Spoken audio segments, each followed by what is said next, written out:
Qué duro es. Qué duro es Pablo en esta carta en contra de los fanáticos religiosos.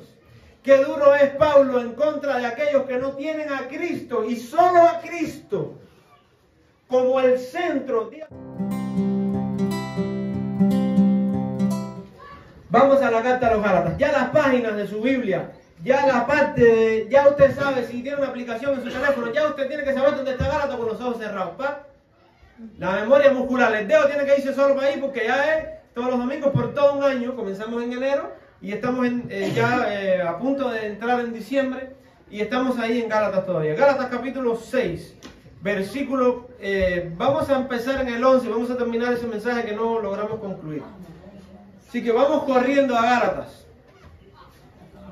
Gálatas capítulo 6, versículo del 11 al 16 y quizás vamos a ocuparnos y detener, hacer una simple pausa en el versículo número 15 y dejaremos el 16 para el próximo domingo, intentando mostrar una regla muy importante para todos nosotros que nos va a enseñar, nos va a recordar esta preciosa carta de los Gálatas. Así que estamos, ¿en dónde estamos? Gálatas. En el 11, vamos a pararnos en el 15 en la lectura. Así que el 11 dice, mirad con cuán grandes letras os escribo. ¿De qué? De mi propia mano. ¿Cómo titulábamos el sermón del mensaje pasado? Las grandes letras de Pablo. ¿Por qué las grandes letras de Pablo? Porque aquí así inicia el versículo 11. El versículo 11 nos sugiere eso. Las grandes letras de Pablo. O sea que había un propósito que nosotros hablamos, bien intencionado, por el cual Pablo en esta parte de los Gálatas, pensemos que si nosotros hubiésemos tenido en manuscrito la escritura original, o sea, del papel, del papiro, el rollo en el que él escribió, nosotros en esta parte de los Gálatas encontraríamos letras un poco más grandes, ¿no? Y hay un propósito con eso, luego vamos a recordarlo, pero seguimos leyendo.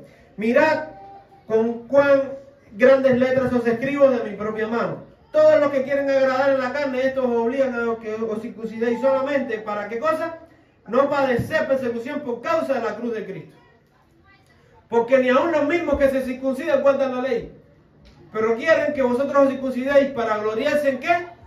En la carne. Pero lejos de mí, miren qué hermoso este versículo 14.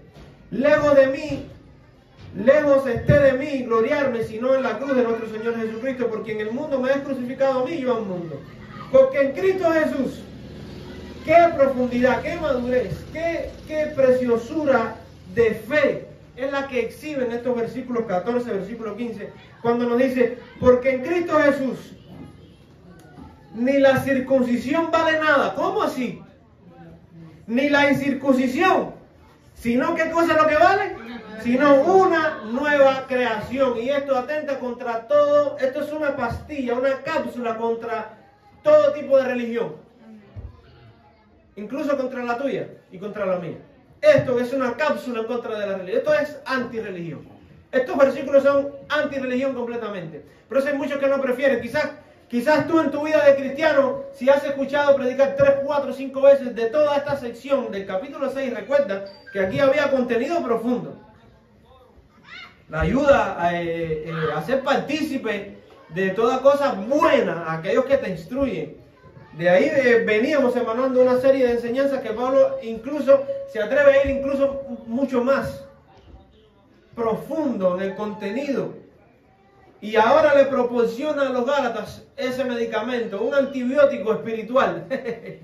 Qué duro es, qué duro es, qué duro es Pablo en esta carta en contra de los fanáticos religiosos. Qué duro es Pablo en contra de aquellos que no tienen a Cristo y solo a Cristo como el centro. Diga conmigo, solo a Cristo. Solo a Cristo.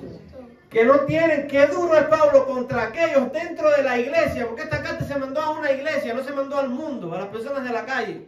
No se mandó a un presidente de una nación, se mandó a una iglesia. Y qué duro es Pablo en esta carta en contra, qué duro es contra aquellos que están dentro de una iglesia que en lugar de tener a Cristo solamente, tienen a Cristo y otras cosas como el centro de su gloria, de su satisfacción, de su placer. Qué duro es. Vamos a ir un poco más detallados en el contenido de esta carta, pero vamos antes a pedir la dirección del Espíritu de Dios. Gálatas capítulo 6. Gálatas capítulo 6 es una secuencia del capítulo 5 en la que Pablo venía hablando acerca de las obras de la carne, ¿recuerdan? Acerca del fruto del Espíritu, ¿recuerdan? Después da una marca. Capítulos 5 y 6 forman parte de una misma sección, de una sección que nos introduce a nosotros en una vida práctica, en una vida exacta, correcta, no religiosa, sí aferrada a una fe, sí aferrada a un Dios y solamente a Dios. Y entonces Pablo, intentando despojar toda basura y limpiar toda suciedad que pudiese haber en una fe que estaba siendo contaminada por una influencia de hermanos cristianos dentro de una iglesia que venían con un mensaje diferente, Pablo comienza a quitar toda basura, y esta vez ya no lo hace solamente en la parte teológica, en la parte de conocimiento de Dios, sino también en la parte práctica de la iglesia. Porque la religión te va a exigir y te va a obligar a hacer. La religión no solamente te instruye y te enseña y te muestra las cosas que tienes que hacer, sino que te va a obligar y te va a exigir. Si no las haces, estás mal, ¿no? En algún momento, no te has sentido mal por no hacer algo. Porque tú ves que todos los demás en tu iglesia hacen algo y tú no lo haces. Si eso ha sucedido en ti, hermano, lo más probable es que además de Cristo, como el motivo de tu gloria, si es que está, tengas otras cosas que te provoquen satisfacción, que te provoquen quietud, placer, sosiego, que te provoquen paz. Y específicamente este es el antídoto. Pablo da una palabra, y esa palabra es el antídoto contra este tipo de falsa satisfacción. Y esto es muy profundo. ¿Y por qué les digo que es muy profundo? Porque hay muchas personas que cuando miran al lado y ven a otros hermanos dentro de la iglesia, piensan que esos hermanos están bien y es suficiente con que estén sentados en una iglesia. Pero nosotros como pastores nunca estaremos suficientes ni saciados, ni tampoco Dios con eso. Hasta que no suceda lo que la palabra dice que tiene que suceder. Nicodemo, recuerdan en Juan capítulo 3, Nicodemo seguirá siendo un fariseo, un sepulcro. ¿Saben qué cosa es un sepulcro? El lugar donde se ponen los cadáveres de los muertos, que por dentro está podrido, lleno de gusanos y peste, pintado por fuera. Entonces, hasta que no suceda en nosotros lo que la palabra dice que tiene que suceder, muchos de nosotros podemos estar sentados dentro de una iglesia como una tumba que a veces miramos, ay, mira qué tumba más linda, pero ¿y adentro cómo está eso? ¿Cómo está una tumba adentro? Podrida, llena de huesos, de gusanos.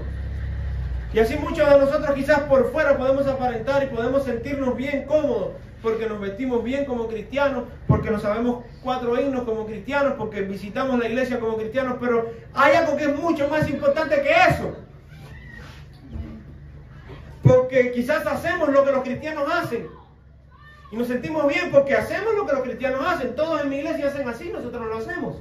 Van al culto, no sé, yo voy. Hay una vigilia, yo voy. Hay esto, yo voy. El que va a la iglesia, yo voy. El que está aquí atrás, yo voy. El que está aquí delante, yo voy. Y a veces nos sentimos cómodos con ese tipo de cosas. Hay que bautizarse, hay que circuncidarse, hay que hacer esto, hay que hacer lo otro. Y nos sentimos cómodos, satisfechos con las cosas que hacemos. ¿No es cierto? Si te ha pasado a ti, estás en peligro. Y vamos al siguiente nivel. Despójate de todo lo que te pueda proporcionar a ti seguridad, confianza y placer fuera de Cristo. Toda fuente de seguridad, toda fuente de quietud, de sosiego. Estoy bien, yo estoy bien espiritualmente. Yo doy mi diezmo, yo doy las ofrendas, yo llego temprano al culto. Yo no me pierdo uno. Eso no es diferente a los que se sentían cómodos con entregar su miembro para ser circuncidado. No es diferente a eso. No es diferente a los que se sienten cómodos con guardar el sábado, un día que dicen que es de reposo y hay que guardarlo y no se puede hacer nada. No es diferente a aquellos que se sienten cómodos con traer una ofrenda generosa y creen que por eso son buenos cristianos y creen que por eso están bien delante del Señor. Y hay un gran peligro en sentir ese tipo de satisfacciones, pero antes, sin olvidar el recorrido y sin olvidar los niveles a los que Pablo quiere introducir a la iglesia de Galacia. Recuerden que los capítulos 5 y 6 son muy prácticos. Él viene diciendo, las obras de la carne son estas, y cualquiera que hace estas cosas no heredará el reino de los cielos. El fruto del Espíritu es este, y nosotros concluimos que era no más que el carácter de Cristo formado en nosotros. Luego dice, porque los que son de Cristo han crucificado la carne con sus deseos y pasiones. Luego nos enseña cómo tiene que ocurrir la restauración. ¿Por qué? Porque hay obras en la carne que ya fueron manifiestas.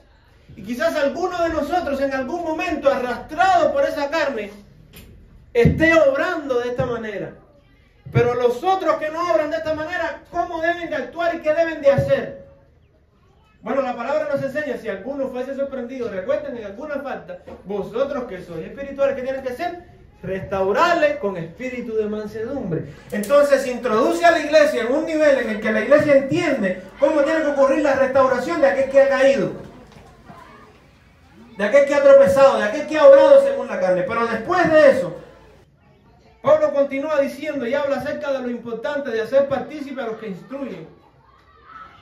Pasa un poco más adelante y comienza a darnos una ley, le da a la iglesia una ley que hoy poco se tiene en cuenta. Pero la ley sigue activa y sigue funcionando, y no es solamente una ley, sino que es un principio espiritual, que es todo aquello que el hombre sembrare, eso también segará. El que siembra poco, poco recoge. El que siembra en abundancia recoge. Luego termina diciendo en el versículo 9 que no podemos cansarnos de hacer el bien. O sea, la idea es que nosotros hagamos eso por Dios y para Dios, no esperando recibir agradecimiento del hombre. ¿Entendemos? Porque el hombre es ingrato, el hombre es deshonesto, el hombre es oportunista, el hombre es malo. Pero si nosotros lo hacemos para Dios, no nos vamos a cansar. Y la palabra nos exhorta a hacerlo. No nos cansemos de hacer el bien, porque igualmente nosotros vamos a cegar en su tiempo. Aunque hoy sembremos y no veamos cosecha, no veamos que se produce nada, no veamos ningún beneficio de nuestra siembra, tarde o temprano nosotros segaremos. No te canses de hacer el bien. Y luego del versículo 11, antes el 10, él le recuerda a la iglesia lo importante de no ayudar solamente a aquellos que son instruidos, sino que en tu sistema de prioridad, cuando vayas a ayudar a alguien, tienes que ser generoso, primero con aquel que te instruye, y luego con todos, primeramente los de la familia de la fe. Así termina el versículo 10, ¿no es cierto? Los de la familia de la fe. Y es bien difícil o bien complicado si una persona de otro país nos escucha a nosotros, los cubanos, con la miseria que tenemos, hablar de ayudar a los demás. Pero es una enseñanza que está en la palabra. Sin importar lo poco que tú tengas, tú tienes un llamado en la palabra. ¿Entiendes? Sin importar si tienes mucho o si tienes poco, porque hay gente que aplica la ley de la palabra a si tiene o si no tiene, en dependencia de cómo esté. No, esto es un principio que va a funcionar, tengas poco o no tengas. ¿Quiere usted recordar una historia? Bueno, vi una viuda que tenía solamente un poco de harina y un poco de aceite. Tenía un hijo y había una gran sequía, no había llovido por mucho tiempo. Y ella se sentó con su hijo y le dijo al hijo, bueno hijo, vamos a hacer ahora pan con esta harina y con este aceite y vamos a comer y después vamos a sentarnos aquí, vamos a esperar que la muerte venga y vamos a morirnos. Pero llegó un profeta a aquella ciudad, un hombre de Dios, un varón de Dios, y aquella mujer recogió a aquel profeta y el profeta le dijo, no, eso no te lo comas tú, eso prepáralo para mí y no va a faltar la harina y no va a faltar el aceite. Recuerden, hay un principio aquí que Pablo haga partícipe de toda cosa buena, que es que lo instruye. A la mujer, aquella mujer dice que nunca más le faltó la harina ni el aceite en su vasija. Entonces hay principios que son inviolables en el reino, y en esta parte práctica Pablo se nos recuerda a la iglesia. Pero ahora incluso llegamos a un nivel superior, porque los hermanos, yo no sé si soy generoso llamándolos hermanos, los hombres que traen falsas enseñanzas y que esas falsas enseñanzas se provocan del interior de la iglesia, terminan provocando mucho más daño que aquel que ahora mismo está en la esquina hablando más del pastor. Que aquel que ahora mismo ahora en la cola de la bodega está hablando más de ti porque viniste a la iglesia y quizás pierdas la leche o el pan, o mira que pierde tiempo allí. Es más dañino cuando esa oposición o esa semilla de maldad crece desde adentro de la iglesia con una falsa enseñanza. Y contra esta falsa enseñanza de tener que hacer algo para hallar sosiego, satisfacción, que si no toco la guitarra no me siento bien, si no cojo la cámara para filmar no me siento bien, si no me dejan encender un ventilador no me siento bien, si no me dejan hacer algo no me siento bien, yo quiero hacer algo. No podemos hacer algo para sentirnos bien, porque la fuente de nuestro bienestar no puede ser lo que nosotros hacemos. La fuente de nuestro bienestar, como nos enseña Pablo en esta carta, tiene que ser lo que Cristo hizo por nosotros. para que la fuente de nuestro beneficio, la fuente de nuestra fe, el foco esté en Cristo y no en lo que nosotros seamos capaces de hacer. Entonces Pablo llega a un punto, en el versículo número 14, queridos hermanos. Pablo llega a un punto, versículo 14 y versículo 15, en el que dice: pero lejos esté de mí gloriarme, sino en la cruz de Cristo. Y estas palabras, ¿de qué tamaño Pablo las escribió en su carta? No se las olvidó, qué bueno. Estas palabras, recuerden versículo 11, miren con cuán grandes letras las escribo. Estas palabras Pablo las escribió grandes. Y el versículo 14, que fue escrito quizás de un tamaño más grande que el resto de la carta, dice: lejos de mí esté gloriarme, sino en la cruz de nuestro Señor Jesucristo. ¿Por qué? Porque había personas que te enseñaban a ti a gloriarte dependiendo de la magnitud o de la cantidad de tu diezmo. Hay personas que te van a enseñar a gloriarte en la magnitud en la que tú hagas o participes en una obra de teatro, en algo que se haga en la iglesia. Y la fuente o la motivación, como hemos dicho muchas veces desde aquí, para hacer algo dentro de la iglesia, tiene que ser lo que ya Cristo hizo. ¿Entiendes? Y lo que Cristo hizo por nosotros nos impulsa. Si tú has entendido eso, si tú has recibido eso, los que no han recibido no son impulsados a hacer nada en la iglesia. Pero eso hay mucha gente que está sentada sin hacer nada, dejando que sean otros los que hagan. Pero eso que están haciendo es que han entendido lo que vale, el valor que tiene, lo que Cristo hizo, y quieren responder en agradecimiento. Entonces nuestras obras, que son muy buenas dentro de la iglesia, nuestras contribuciones, nuestros aportes, la práctica de nuestra fe, que son cosas muy buenas, en realidad no la hacemos para hallar sosiego, satisfacción o gloria en eso, sino la hacemos como una respuesta a lo que Cristo ya hizo por nosotros, una respuesta en agradecimiento a Dios. ¿Cuántos están agradecidos con Dios? ¿Y entonces qué vas a hacer? ¿Solamente decir gracias? Ya, es suficiente para ti. Esa es la magnitud de tu agradecimiento. Gracias, Señor. Es mío, no, hermano, no puede ser así. Él ha hecho algo tan maravilloso en mí y sigue haciendo cosas tan maravillosas conmigo que yo no puedo responderle a Él siguiendo mis propios caminos. Yo no puedo responderle a Él tomando mis propias decisiones. Yo tengo que responderle a Él en base a lo que Él quiere que yo haga. Entonces, en el versículo número 14, versículo número 15, Pablo nos deja a nosotros una joya, un tesoro.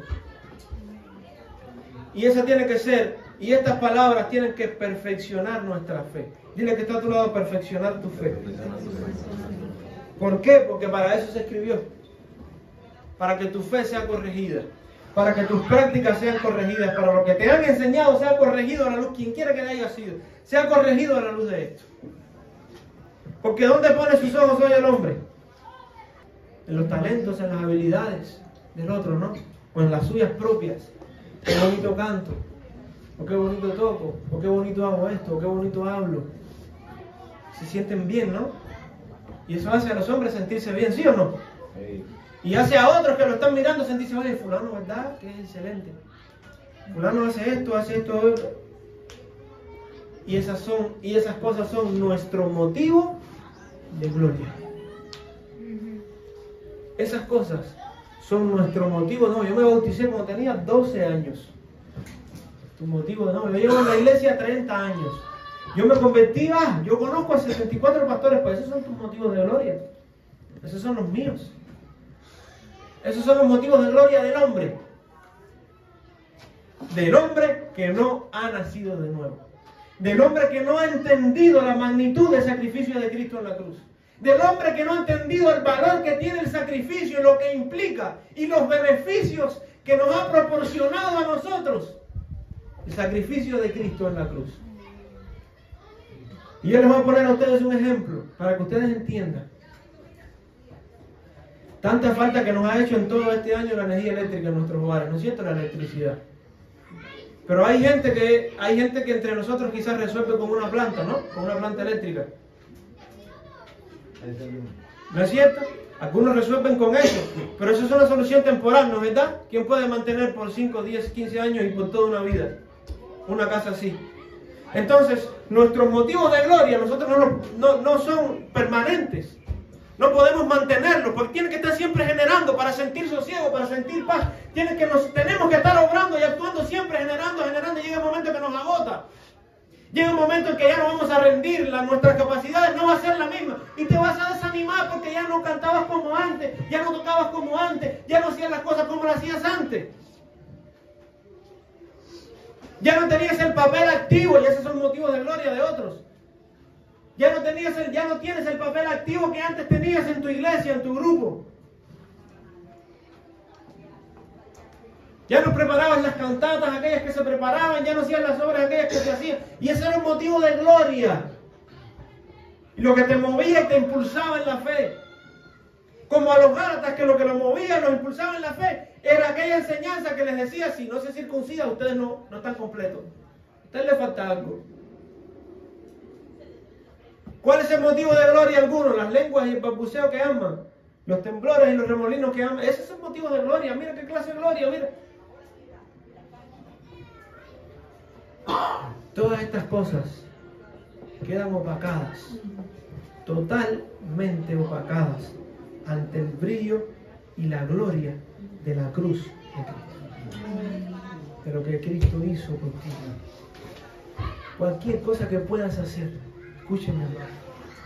Cualquier cosa que puedas hacer para Dios, para la iglesia, para algún hermano, queda totalmente opacada, queda totalmente eclipsada por la magnitud, por el esplendor de la gloria de la cruz de nuestro Señor Jesucristo.